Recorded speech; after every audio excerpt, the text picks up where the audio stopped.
Okay, I've had requests for some more videos, and since I always have some oddball projects going on, let's get started. This is a door, approximately that shape there, for a house I'm building high in the mountains. And it's a little bit different door. It's got 1 3/4 inches of solid walnut, so it meets fire code. I wanted it insulated, so it's got 1 inch insulation. And then there's a skin, also walnut, which is going to go on the inside. So today I'm going to glue that skin to here. You'll notice there's part of that skin is finished. This is the inside of the skin.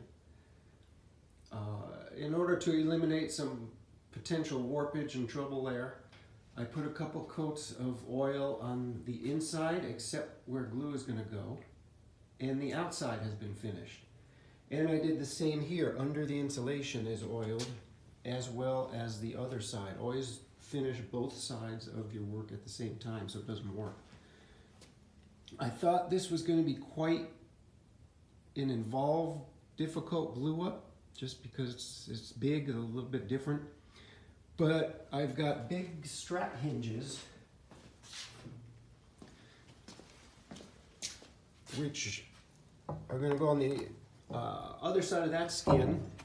Across here, they've all been drilled. There's going to be probably 25 bolts holding this thing in alignment.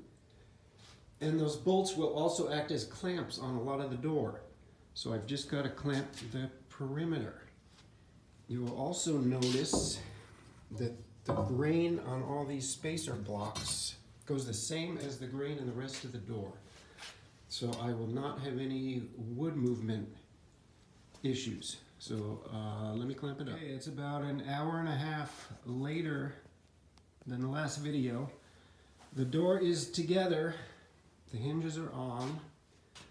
These hinges, they're about 100 years old, off a barn in the east somewhere. They took a lot of work to get to looking like this.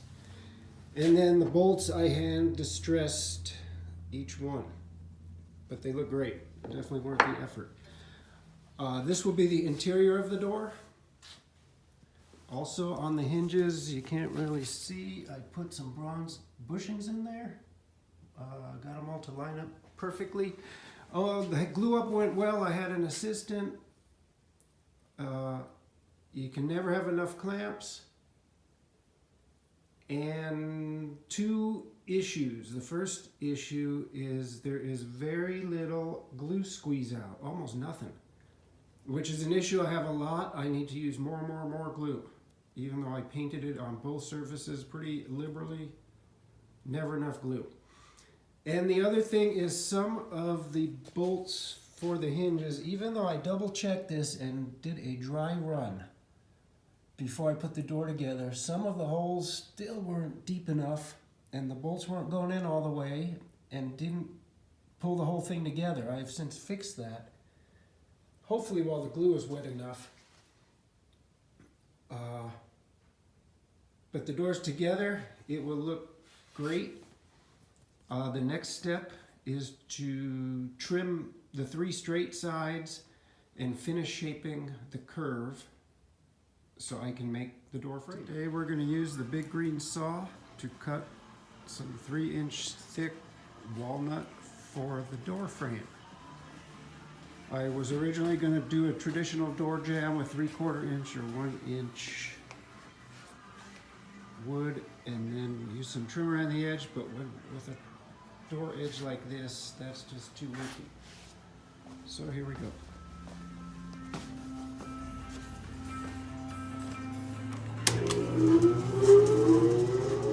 Dust collector makes the most noise.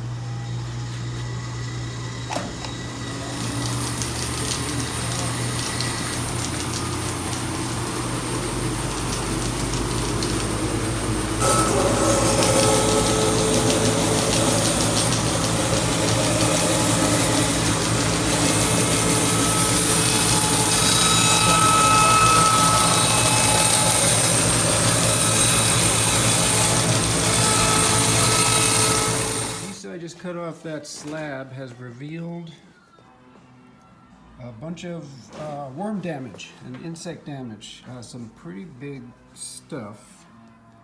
Luckily, most of that stuff is less than 3/4 or an inch apart. It looks super cool, but as far as a door frame, it's probably not what we want. But I have enough. I was hoping to get 2 3 3/4 wide pieces, and where the straight edge is, we got about 5 inches. So we can cut that off and orient this in the door frame that side will not be visible, as cool as it is. Look at that. Okay, today we're at the table saw. You'll remember from yesterday that this one piece of wood for the door frame has just all sorts of worm damage, funkiness, and punky wood. So I took some slices off until I got to some more sound wood. Actually, it's that last slice really did it. So this is all sound. This is going to be a gluing surface, so we're good here. I ran it through using this new straight edge, which is awesome. I had a piece of 2-inch square aluminum thick wall stuff. These are 1/4-inch walls. This is a 7-foot piece, and I run it through. It's not clamped to the wood, but it pushes through with the wood and just acts as a long fence. So the cuts came out really nice. This is a 10-inch saw, so it does not go all the way through the wood. So I cut half, I flipped it over, and I cut the other half. Let's move on to do some surface planing on these rough sawn boards. This is a Crescent Machine Company 24-inch surface planer from about 1920. It's almost entirely original. It did have a variable feed rate. Someone got rid of that. Someone put this belt guard on. That's a good thing. I put on some dust collection. It's a 2-blade square cutter head.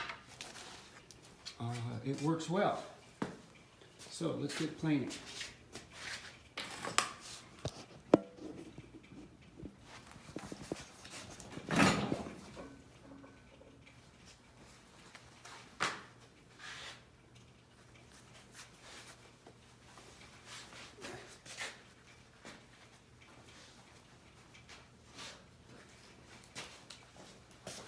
The dust collector is going to make as much noise as the planer.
frame that I just ran through the planer was remarkably flat to start with. So we just needed to clean up the surface. It came out super nice.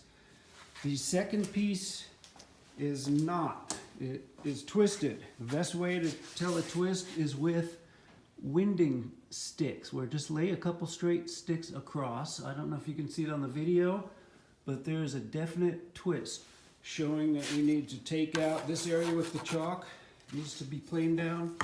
And this corner, it's twisted. The other side will have the opposite corners. So I'm gonna take that down real quick with this very large handheld electric planer.